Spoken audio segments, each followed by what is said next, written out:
My mother got tired of it. I was up the night that she locked the doors and wrote a letter saying, "We've had enough, don't come back." And I felt like he didn't fight for us. I felt like were those illicit relationships for 2 months at a time more important than a lifetime you have with your children? Is it more important to see how many women you have than to show your son that having one is okay? Was it more important to prove your point that you're going to need me than to show me how much I need you? I felt like he quit on us. And I hated him for it. But what I hated most was that I couldn't hate him. That every time I signed my name is Tyrone Jr.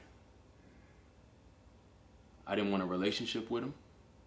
I didn't want to know if he was okay. I honestly did not care. He would call the house, I would hang up. He would come by the house, I would tell him he don't live here, he needs to go. And it made my heart extremely, extremely, extremely cold. I get my emotional training from my mom.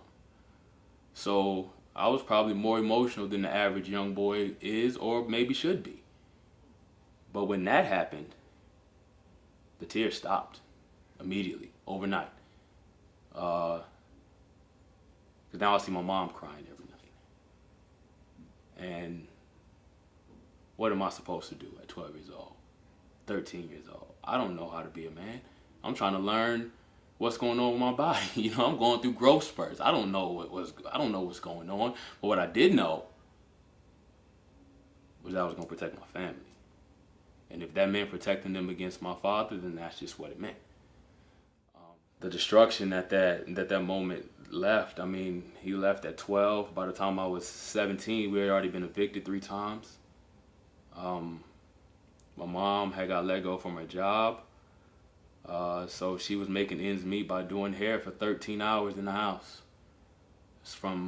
Sometimes she would wake up at 6 a.m. to have a hair appointment and wouldn't go to bed till 2 o'clock the next morning. And as a teenager and you see this, what am I supposed to do? Thank him for it? And what it's done is, I was really upset with him because he didn't show me how to love. He didn't show me what a man is supposed to do. He would try to tell me. And my thought process was, you quit. How can you tell me to do anything and you quit?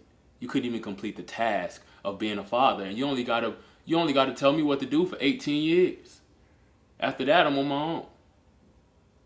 So everything he said from then on, man, was just, I don't want to hear nothing you talking about.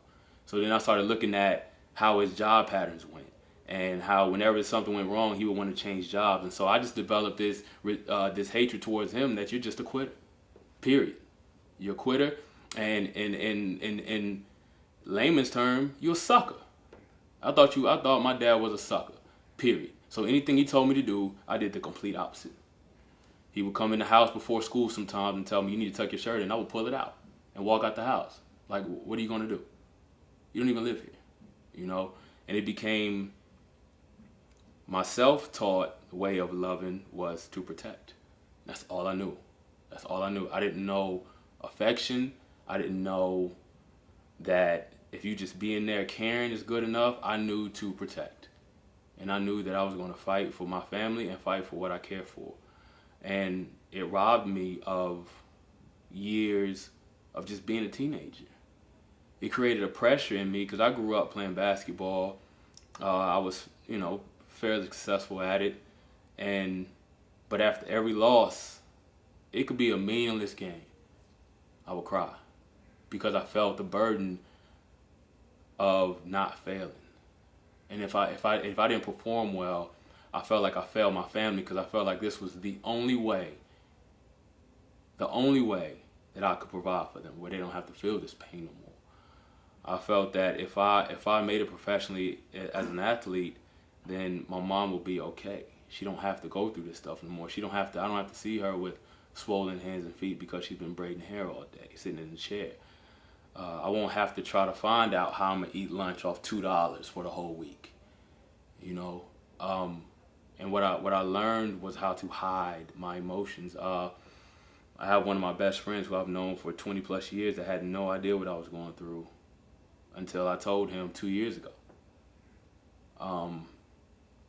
So it just created a false sense of I'm gonna be all right. I'm gonna be all right, and it gave me the wrong motivation to do everything to prove to him that I'm nothing like you.